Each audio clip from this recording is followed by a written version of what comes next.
दीपक में अगर फूल बनता है तो तुरंत ही 3 काम शुरू कर दीजिए।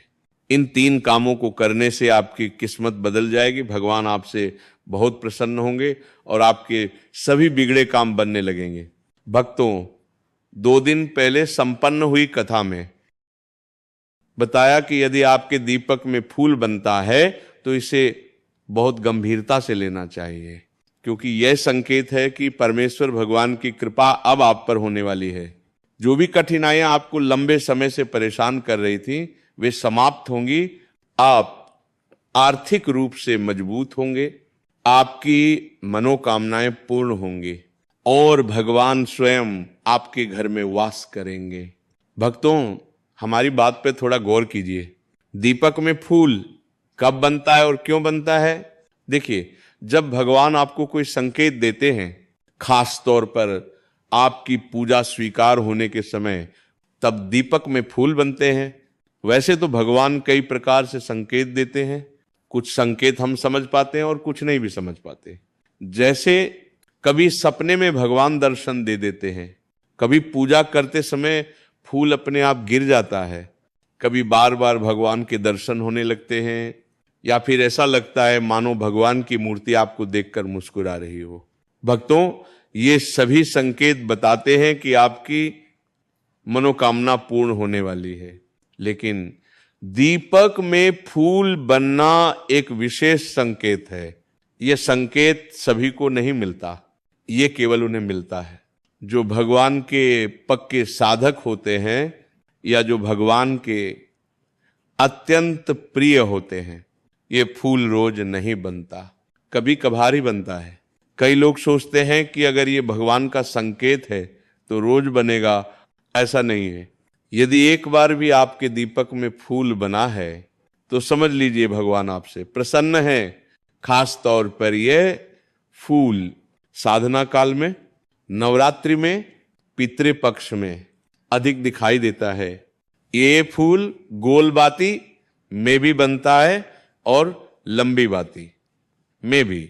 कई लोग सोचते हैं कि लंबी बाती में फूल नहीं बनता, ये धारणा गलत है। अब एक और महत्वपूर्ण बात, ये फूल कभी गुलाब जैसा, कभी कमल जैसा, कभी नेत्रों जैसा, कभी चित्र, कभी सूर्य या चंद्र जैसी आकृति में दिखाई देता है। कभी कभी आपको खड्ग या तलवार जैसी आकृति भी दिख सकती है। भक्तों, ये अलग अलग आकृतियां अलग अलग देवताओं के संकेत होती हैं।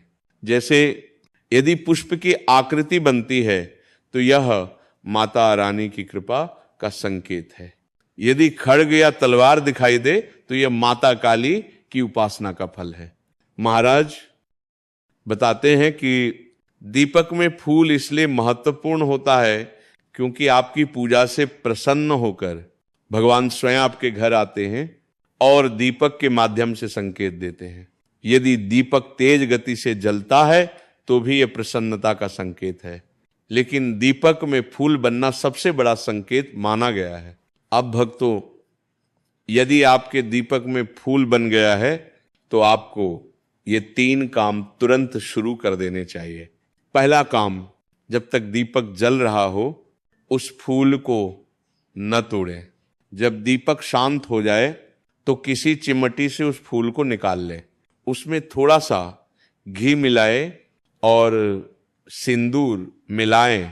यदि आप हनुमान जी या माता काली के भक्त हैं तो उसमें कुमकुम या चंदन भी मिला सकते हैं। इससे रोज तिलक करें। इस तिलक की शक्ति इतनी प्रबल होती है कि आपके कार्य स्वतः बनने लगते हैं, लोग आपके प्रति सकारात्मक सोचने लगते हैं, सामने वाला व्यक्ति आपके अनुसार व्यवहार करने लगता है। जैसे सूर्य का तेज होता है वैसे ही इस तिलक से आपके चेहरे से सकारात्मक ऊर्जा निकलती है। यदि तिलक न कर सके तो इसे कान के पीछे या गर्दन के पीछे लगा लें। यदि नौकरी नहीं लग रही तो नौकरी लगने के योग बनते हैं। जिस समस्या का कोई समाधान नहीं दिखता उसका समाधान मिलने लगता है।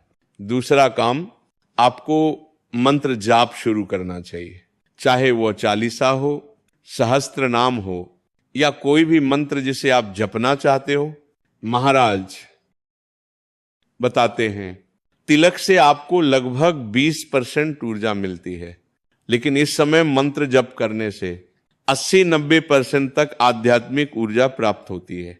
मंत्र जप से जो फूल आपको पहले धुंधला दिखता था वह अब स्पष्ट अनुभव में बदलने लगता है। आप भगवान की उपस्थिति को महसूस करने लगते हैं।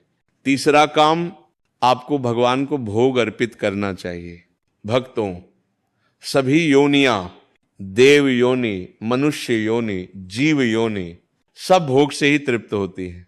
आप भोग में मिष्ठान, 2 लौंग बतासे या सबसे उत्तम पहली रोटी में थोड़ा सा गुड़ मिलाकर भगवान को अर्पित करें।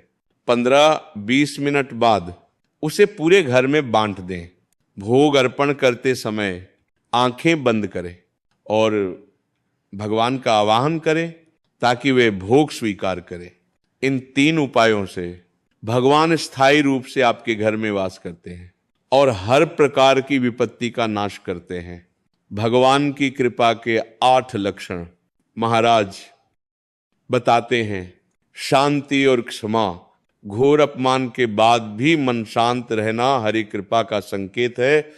दोष दर्शन से दूर रहना, दूसरों की बुराइयों की बजाय अच्छाइयां दिखने लगें।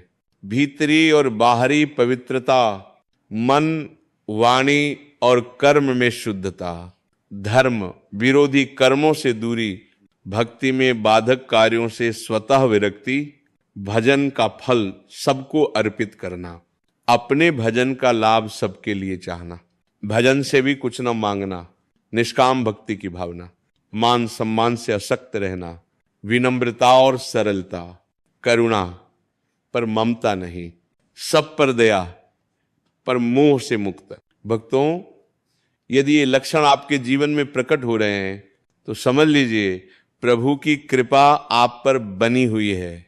जय श्री राम। हरि कृपा सदा बनी रहे।